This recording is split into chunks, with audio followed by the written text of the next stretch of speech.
Bismillahirrahmanirrahim. Innal hamdalillah nahmaduhu wa nasta'inuhu wa nastaghfiruh wa na'udzu billahi min shururi anfusina wa sayyiati a'malina. May yahdihillahu fala mudilla lahu wa may yudlil fala hadiya lahu.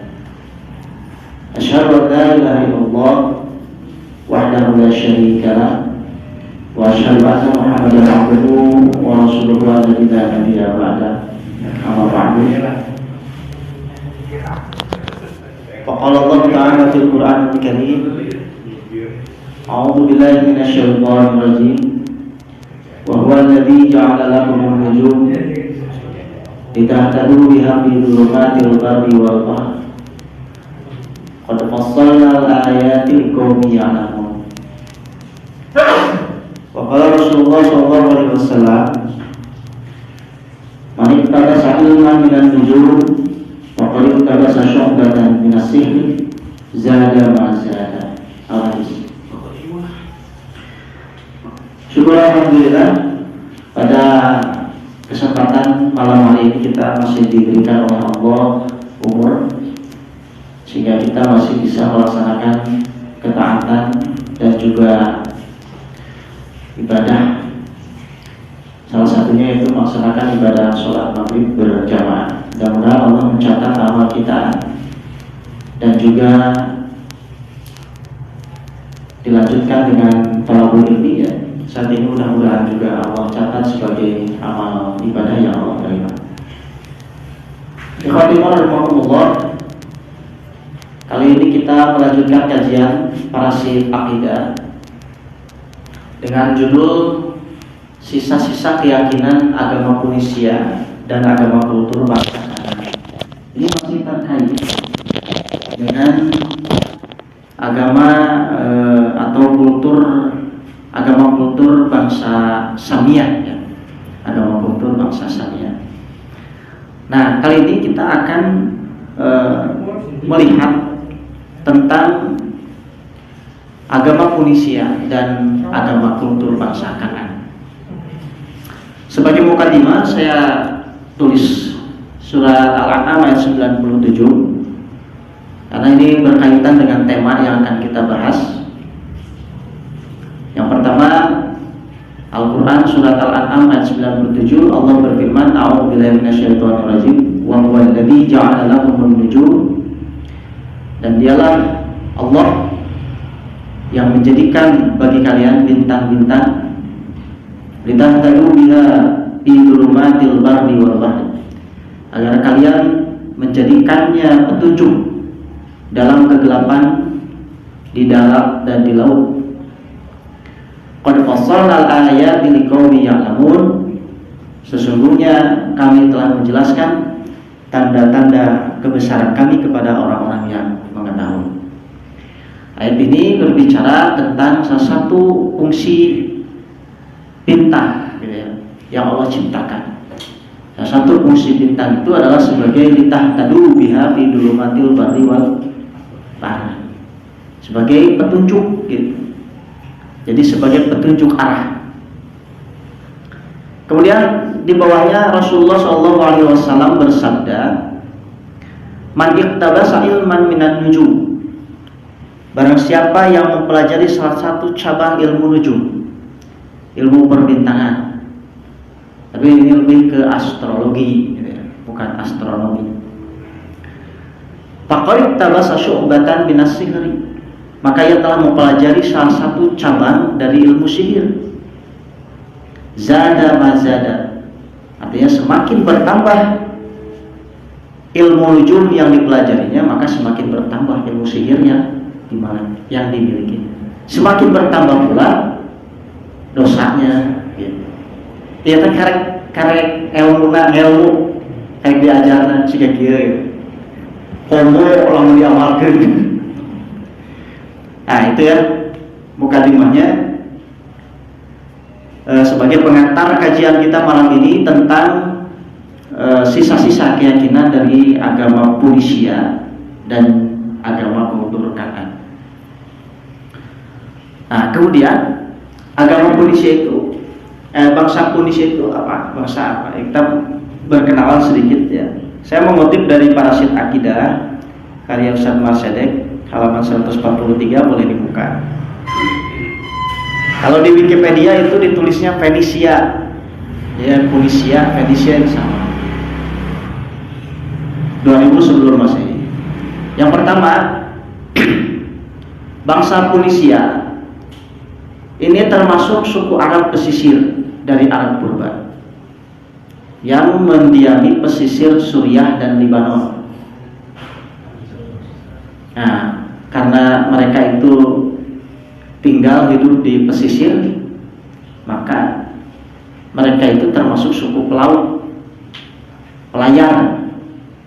Bahkan kehandalan mereka dalam berlayar, dalam berlaut, gitu ya, sampai ke Inggris dan Amerika. Ini artinya mereka cakap gitu ya dalam berlayar. Kemudian yang kedua,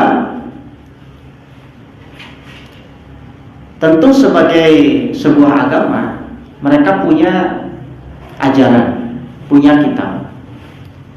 Nah, kitab yang mereka tulis itu dengan tulisan Punisia. Dan ternyata tulisan Punisia itu merupakan salah satu tulisan yang menjadi dasar bentuk tulisan Latin hingga saat ini. Jadi tulisan Latin ayeuna teh tina tulisan Punisia dasar awalnya. Ini termasuk nenek moyang gitu ya. Huruf Latin yang berlaku saat ini. Lalu mereka sebagai sebuah agama tentu punya Tuhan. Tuhan yang mereka sembah, yang kedudukannya memiliki kedudukan paling tinggi dalam agama mereka, disebut dengan Baal. Ya. Baal ini ternyata kalau kita lihat dalam Barnabas, dalam Injil ada Ustaz Asbi nanti dikemukakan. Itu berasal dari nama seorang raja.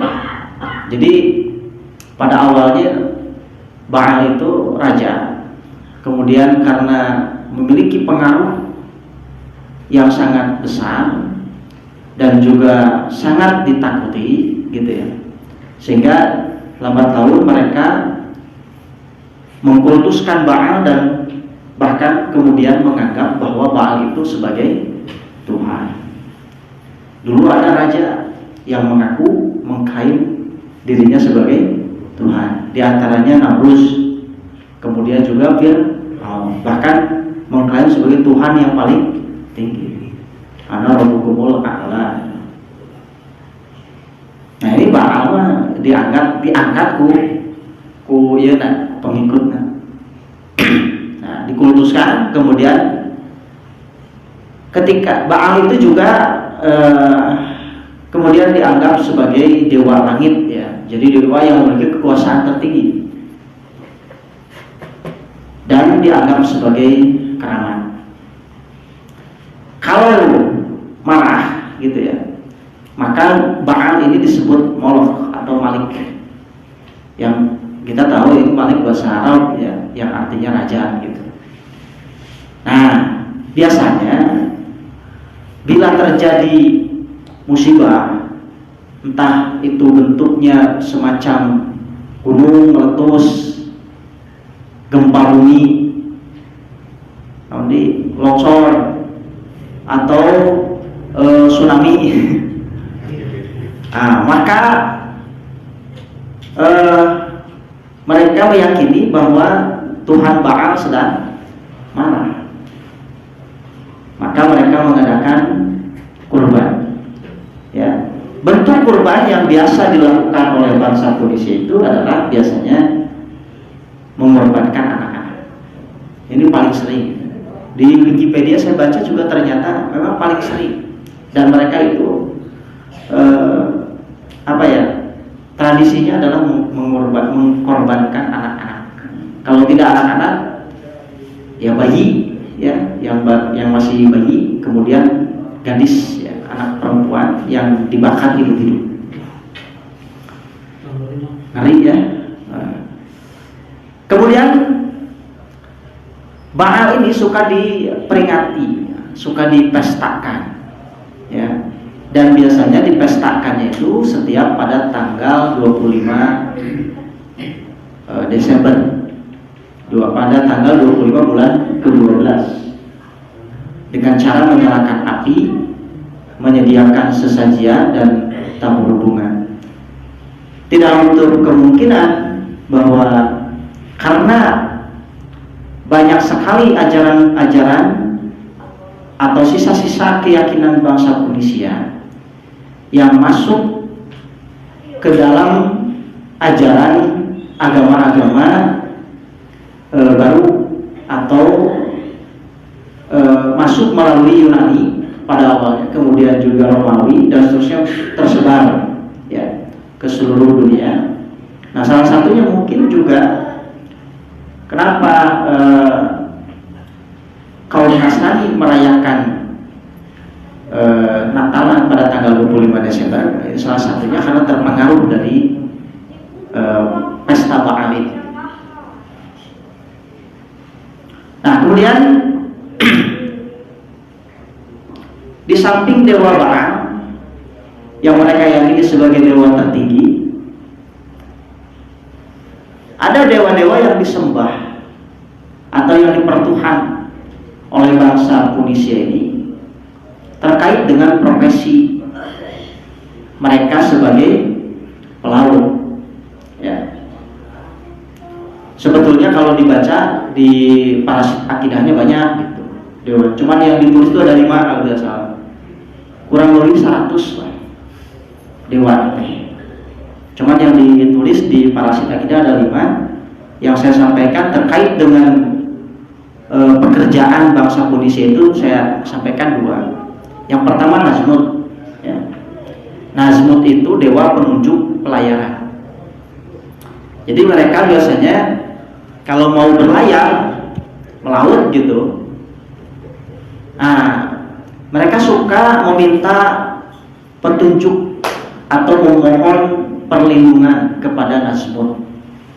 Supaya apa? Supaya pelayaran mereka atau ketika mereka sedang pergi melaut dilindungi dari segala macam bala.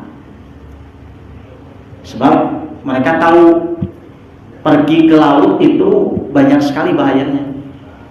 Bisa tersesat di lautan, gitu kan? Bisa juga karena ada badai, angin, petir, gitu kan, sehingga mereka justru bisa celaka dan bahkan meninggal di laut. Nah, biasanya mereka sebelum berangkat itu memohon dulu kepada Nazmut. Nah, ini Nazmut itu dengan cara apa? Yaitu dengan cara menggunakan mantra-mantra dan sesajian. Nah, kemudian ada juga yang disebut dengan Mem dan Memah gitu. Mem itu dewa, kalau Memah itu dewi. Jadi ada dewa dewi laut, dewa dewi laut. Ini mereka meyakini bahwa Mem dan Memah itu menempati setiap wilayah-wilayah kelautan gitu. Jadi anu di kulon saha, anu di wetan saha, kidul saha, anu di selatan saha gitu. Mereka meyakini itu, dan uniknya ini juga nanti mempengaruhi keyakinan orang-orang sekarang dan bahkan juga menjadi semacam gambaran, ya, dalam ilustrasi film-film gitu. Itu semacam duyung, ya.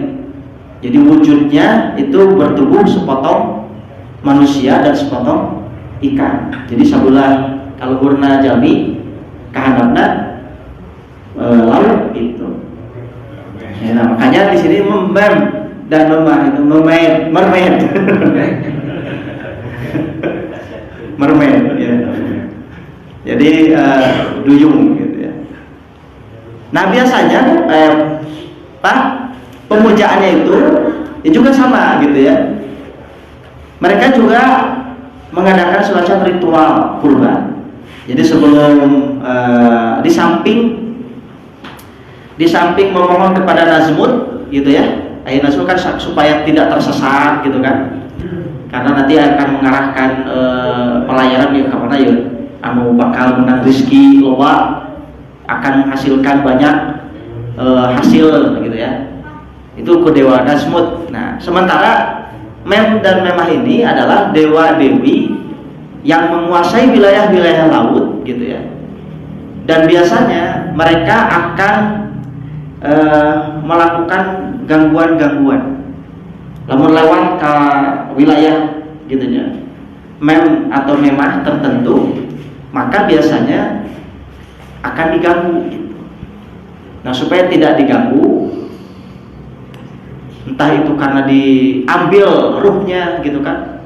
Kalau di film kan gambarnya berwujud wanita cantik gitu kan ya, mermaid nanti, atau juga laki-laki gitu ya. Tapi mereka akan memakan dan memangsa setiap pelaut pelayar yang melewati wilayah yang mereka tempati. Maka mereka biasanya memohon dulu gitu ya, dengan cara ritual kurban. Ini juga tidak kalah ngeri seperti tadi Pak. Kalau tadi bayi, anak perempuan gitu kan dibakar hidup-hidup. Kalau anak laki-laki, kalau anak ada yang dikubur hidup-hidup gitu. Tergantung ininya. Pokoknya nama korban kalau dikorbankan. Nah ini yang tidak kalah ngeri adalah mengikat manusia. Jadi manusia diikat di dermaga kapal Pak, sehingga ditanik gitu, tapi dihandap gitu. Nah itu kemudian ditabrakkan, jadi hancur gitu Pak. Bayangkan Pak, kapal waduh bisa Pak, manusia tiba tempel adukeun ka ieu ya, hancur luluh gitu. Nah, ini salah satu bentuk ritual pengorbanan yang sadis gitu ya. Ya zaman dulu juga tidak kalah. Ya salah hadisnya aya nu dialungkeun ka gunung ka lahar gitu kan, dijatuhkan. Macam-macam lah ritual-ritual seperti itu. Untung di Islam ada ayat. Ya, di Islam ritual kurban itu ya binatang gitu ya. Untung wae harita teh cenah Nabi Ibrahim terjadi masjid Ismail. Kabayang cenah mun Nabi Ibrahim jadi masjid Ismail tak? Makanya saya MC budak-budaknya Pak. Ya tapi itulah Rahman Rahimnya Allah pas gede ya kurban ya sabungkeun we. Gitu. Rem kurban. Nah jadi ritual semacam itu tidak Islami dan tidak ada dalam Islam sebetulnya sejak zaman dulu juga gitu. Nah putra Nabi Adam pun kan kurbannya itu ya Habil dan Kabil gitu kan, dengan binatang. Ibrahim pun Allah tahu itu hanya ujian saja kan, ketika akan disembelih Ismail itu geus nempel tah pesok teh gitu nya. Segeutna pesok teh geus rek tinggal esel gitu kan, langsung kan ke Allah dipanggil. Dan Allah tahu gitu kan bahwa Ibrahim itu betul-betul orang yang ikhlas gitu. Ikhlas Pak. Maka diganti dengan sembelihan yang pantas, dan itu kemudian menjadi satu milah gitu ya, yang diikuti oleh umat Nabi Muhammad SAW hingga saat ini hingga hari ini. Mudah-mudahan orang biasanya Pak kayak biasa kurban sapinya, insyaallah. Nah kemudian selanjutnya, bagaimana sih bentuk akidah orang Tunisia? Tadi ini tentang Tuhan-Tuhannya, itu bagaimana akidahnya. Yang pertama Pak, orang Tunisia itu punya keyakinan bahwa bentuk bumi itu adalah kerucut terbalik. Iya, sehingga connect gitu. Ya, kalau sekarang ada teori-teori gitu ya tentang bentuk bumi. Ada bumi datar, ada bumi bulat, ada juga bumi itu lonjong, ada bentuknya seperti piringan, ada seperti ya, asupan, macam-macam. Nah gitu ya. Ada pertanyaan itu di Facebook tadi saya baca, saya apalagi statusnya siapa? Bentuk bumi itu datar atau bulat? Banyakin Pak Abdi lah nama kajian psikologi. Tapi itu kan teoritis ya, teoritis. Orang yakin bentuk bumi bulat kan? Bisa pernah ningali itu bentuk bumi? Gitu kan? Ini ada bumi mau bulat, jok saha. Eta mah kamu ditipu itu pakai CGI segala macam gitu kan? Kamu ditipu rasa. Padahal bentuk bumi itu bukan bulat, datar. Pengaruh teori bumi datar. So, namanya bumi bulat, tinggal di dataran itu ya. Nyawa cina bumi bulat tapi teka tinggali lengkung horizonnya. Tapi itu juga dibantah gitu ya. Walau alam lah. Tapi yang sudah katanya pernah mengalami, pernah keluar angkasa, bumi itu bulat. Nomor benar Pak. Tapi itu teori ya, teori. Kalau orang Polynesia itu bukan berdasarkan teori ilmiah, tapi mereka meyakini bentuk bumi kerucut terbalik itu berdasarkan khurafat, berdasarkan cerita, berdasarkan dongeng gitu. Iya beda apanya? Kalau Bapak meyakini bentuk bumi datar itu berdasarkan keyakinan, akidah, kudu aya tentu dalilna. Aya dalilna eta firosha. Di surat Al-Baqarah gitu kan? Firosha was samaa. Jadi kan bentuk bumi itu datar. Tapi kalau misalkan kita meyakini itu berdasarkan dongeng, gitu kan? Cok, dina dongeng buku kitab naon lah itunya, Pari Rimbon, nah itu berarti akidah, hati-hati, gitu. Nah ini juga mereka orang Polynesia itu meyakini bentuk kerucut terbalik, gitu. Bumi itu berdasarkan dongeng. Jadi bukan wahyu ya Pak, jadi dongeng. Bentuk jadi keyakinan yang lahir dari khurafat. Kemudian orang Polynesia itu mereka yakin ya, bahwa setiap bintang di langit itu memiliki dewa dewinya sendiri, yang masing-masing dewa dewi itu mengatur nasib manusia. Kelompok bintang itu dibagi dalam 12 rasi dan dihubungkan dengan nasib dan sifat seseorang. Ini juga masuk astrologinya, masuk ke Yunani. Lalu pada saat modern kita disuguhi ya dengan berbagai ramalan zodiak atau ramalan bintang. Kita kan karena sempat. Lalu maca eta teh penasaran gitu. Ditunggu-tunggu kesehatan Anda. Ramalan tentang kesehatan gitu, keuangan, dompet Anda sedang menipis, belajar hematlah gitu. Anda jangan terlalu banyak makan gorengan gitu. Pak paling ditunggu tentang bab asmara gitu kan. Ada orang ketiga, hati-hati.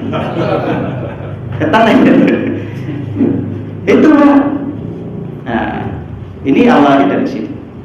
Ini kan juga menerangkan karakter sifat seseorang. Kalau itu Scorpio itu orangnya wataknya keras kepala, gitu kan. Kalau Virgo misalnya Virgo mah orangnya lembut, ya, tapi ini mudah dipengaruhi orang, cenah ya wallahu a'lam. Ya, itu keyakinan orang Indonesia seperti itu. Nanti akan membahas tentang ramalan ini, tapi masih panjang nanti ya. Kemudian orang Indonesia juga punya keyakinan tentang angka sial. Iya, mereka yakin bahwa angka 13 dan angka 17 itu adalah angka sial. Kalau lawan angka 13 teh geus ngahiji jeung poe Kemis penting Jumat. Malam Jumat. Apalagi kalau malam Jumatnya teh cek kayak kalau juga cek orang Jawa mah kliwon. Malam Jumat kliwon tanggal 13 deh. Wah, udah itu dahsyat, Pak. Dahsyat serem. Nah, itu. Nah, orang Indonesia itu punya keyakinan bahwa angka 13 itu adalah angka sial. Angka 13 itu. Bahkan kalau di Jepang ada angka 4, ada angka 9, ada angka 7. Jadi KB angka sial. Nah, kemudian orang Indonesia juga percaya bahwa batu-batu permata itu punya khasiat untuk dijadikan penangkal. Jadi penolak bala kucubung, kenal deh nyerah delima, tapi untuk menangkal bala. Itu memang keyakinan orang-orang Indonesia ya. Dan terakhir mereka percaya sihir. Jadi tidak heran gitu ya, dalam bahasa hadis orang yang percaya astrologi ya, ilmu nujum itu pasti akan terkait dengan sihir. Dan itu terbukti. Mereka juga percaya sihir. Dan mereka orang-orang Indonesia itu orang yang juga pandai dalam sihir. Selanjutnya Pak, nah kalau kita lihat dalam konteks saat ini, mitos kesialan angka 13 dan 17 itu ini masih ya mempengaruhi dan bahkan menjadi akidah masyarakat sekarang ya, mayoritas. Nah, salah satu mitos yang masih hidup ya, itu kepercayaan mengenai angka 13 sebagai angka sial. Di orang mah angka 13 ya, di orang angka celaka 12. Angka 12, celaka 12. Tapi betul di kita juga ada keyakinan angka 13 itu dianggap sebagai angka sial. Nah, di berbagai negara seperti di Cina, Amerika, kalau mereka bangun hotel atau bikin bangunan bertingkat-tingkat, biasanya tidak ada itu lantai ke-13. Mau ayah lantai ke-13 dinalip, diacokan kan. Mau ayah ke-13, sebab mereka yakin ya, percaya bahwa angka 13 itu adalah angka sial. Bahkan nomor rumah juga tidak ada yang memakai angka 13. Sieun, takut ya, nanti kalau misalkan pakai angka 13, nah, jadi penghuninya akan bernasib sial. Saha bapak mau bumina nomor 13? Ayat tuh? Dah ya. 12A jadi ya. Jadi 11, 12, 12A, 12B. 13, ayat 13 ya. Nah, itu mungkin juga terpengaruh gitu Pak. Bahkan Microsoft perusahaan besar menganggap angka 13 itu sangat sial. Buktinya apa? Itu alasan apa mereka tidak ada versi 13 Pak. Microsoft 13 itu. Microsoft 12 ayat. Itu. Karena mereka meyakini bahwa angka 13 itu angka sial. Nah, itu Pak ya. Ini saya kutip di ini ya, halaman lifestylekompas.com. Kalau di beberapa negara kayak di Italia, Brazil, angka yang khas sialnya itu bukan angka 13 tapi angka 17-nya. Di Jepang angka 4, angka 7, angka 9. Ya, 7, 4. Di Indonesia dukanya 12 pada salah satu. Akan ada kan sial di mana? Karunya angka syariah KB. Oke. Selanjutnya kita lihat kesialan itu bukan ajaran Islam. Ya. Bahkan Aisyah radhiyallahu anha menyampaikan asyumu su'ul khuluq. Ya. Sial itu, kesialan itu, beranggapan sial itu, asyumu su'ul khuluq, merupakan bagian dari jelek akhlak. Lalu orang sedetik-detik nyalahkan atau mencari kambing hitam, itu adalah bentuk suudzon kita kepada Allah. Ayah manu pijit ya kajaro itu, gitu kan? Buah palingan, oh tuh kan? Cucuy, kadangnya cucuy tanda yang mau tuh, ya bener palingan tadi isu ayah cucuy itu Pak, dianggapnya sialan.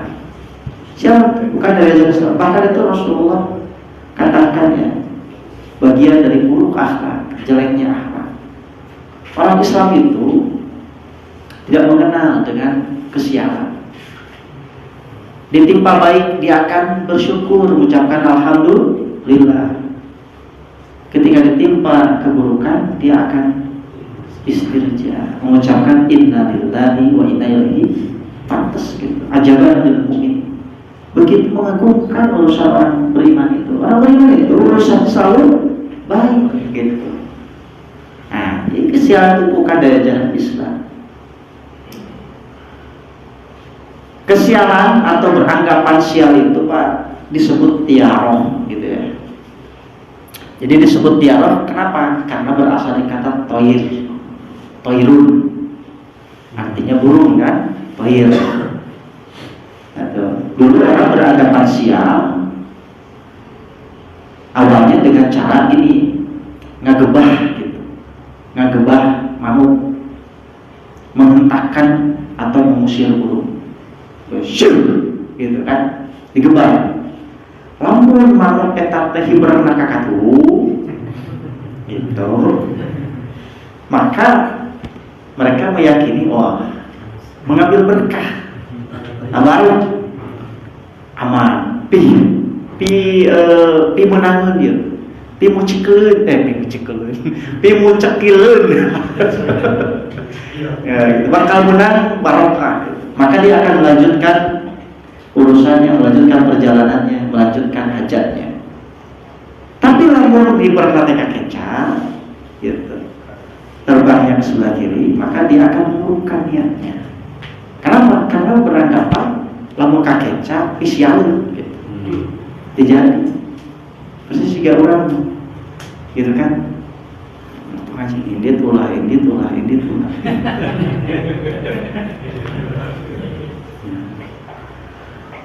Nah itu Pak, An-Nawawi menjelaskan gitu ya dalam Syarah Muslim, sama dengan yang di atas. Saya bacakan wat tatayyur at-tasyabuh. Jadi merasa sial itu pada asalnya adalah sesuatu jadi apa? Tatayyur itu adalah merasa sial, beranggapan sial. Wa asluhu asyai'ul makruh. Asalnya adalah sesuatu yang dibenci, yang tidak disukai. Min qaulin aw fi'lin aw mar'iyyin. Baik dalam bentuk perkataan, perbuatan atau sesuatu yang dilihat. Wa kanu yatatayyaruna bis sawani wal bawari. Mereka membuat lari, ngagebah gitulah, atau menghentakkan gitu. Payunak biru naba'a wat tayyura, kijang atau burung gitu. Jadi ngagebah manuk atau kijang. Painakhodan datal yamin tabarraku bihi, lamun lumpatna ka katuhu tabarruk, mengambil tabarruk gitu. Wa madau bi safarihim wa hawaijim, lanjut perjalanan mereka. in akhadat data shimal, tapi lamun lumpat ka kenca rojau orang samari balik deui teh jadi gitu. Wa tasya'u, karena mereka beranggapan kalau kijang itu lari ke kiri atau burung itu terbang ke sebelah kiri, maka itu adalah tanda dari kesialan. Nah, padahal ketetapan buruk itu adalah merupakan takdir dari Allah. Tadi dalam Islam itu tidak diajarkan gitu ya, tentang kesialan. Ya, terima baik buruk itu dari Allah. Ketika datang wabah terjadi arah gitu kan. Wah, ya orang jadi hese gawe, penghasilan berkurang, nah itu kan. Matak bina salah satu hadis gini-gini ayat salah satu ajaran mengucapkan apa? Alhamdulillahi ala kulli hal. Selalu memuji Allah dalam setiap keadaan, dalam segala keadaan. Kenapa ya? Selalu memandang baik, positif gitu. Ayat hikmah lah. Jadi akan ada selalu hikmah di balik sesuatu yang buruk gitu.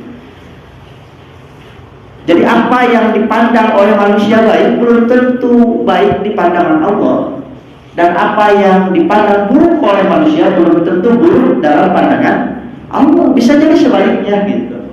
Bisa jadi sebaliknya. Oleh karena itu kewajiban kita adalah selalu berbaik sangka kepada Allah.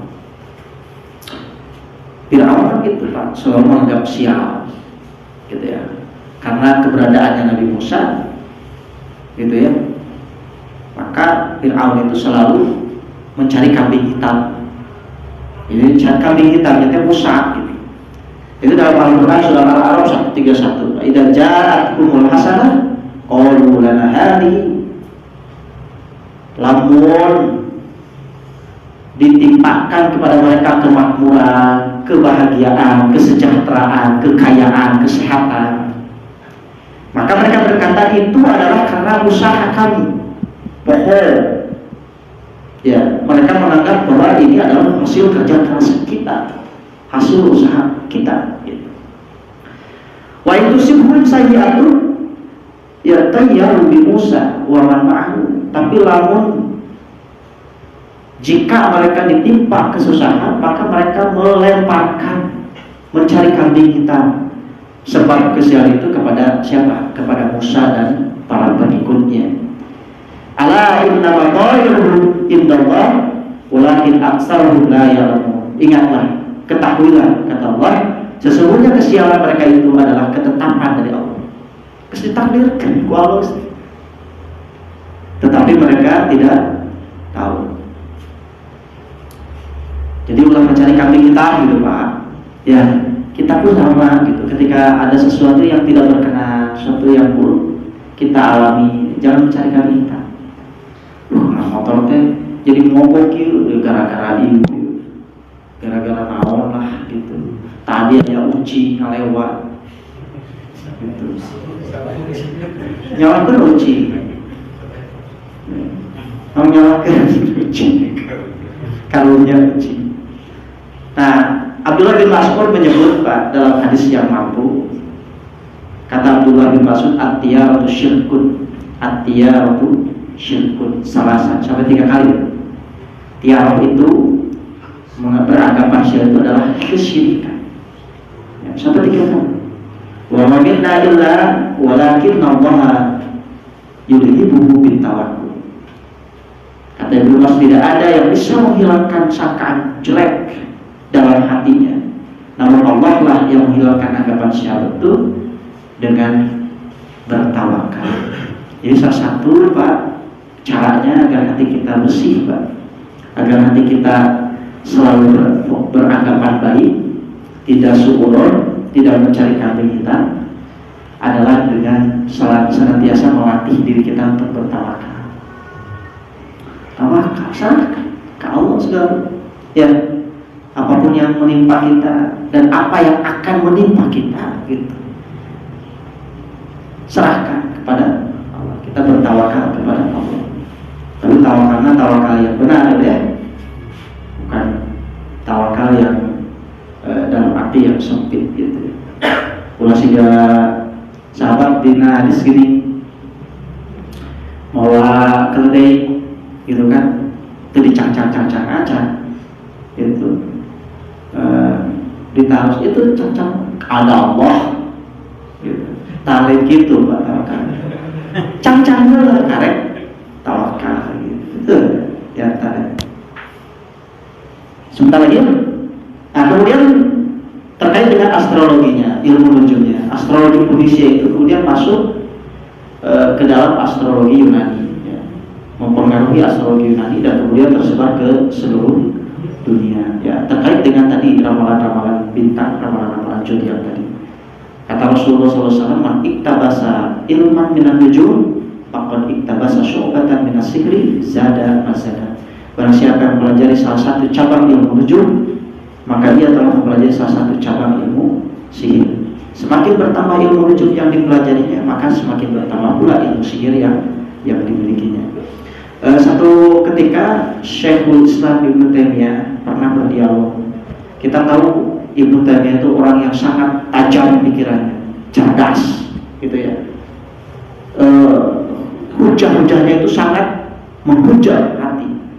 Bahkan tekuluh dalil, tekuluh Quran, tekuluh hadis, kulo dikanawe bisa eleh gitu, pinter bisa. Ibnu Taimiyah pernah berdiskusi berdialog dengan para ahli nujum di Damaskus. Nah, akhirnya mereka ya mengakui dengan jujur bahwa demi Allah, kata mereka, kami membuat 100 kedustaan. Bayangkan, mereka membuat 100 kedustaan dengan harapan ada kebenaran pada salah satunya. Jadi di 100 hiji mudah-mudahan benar.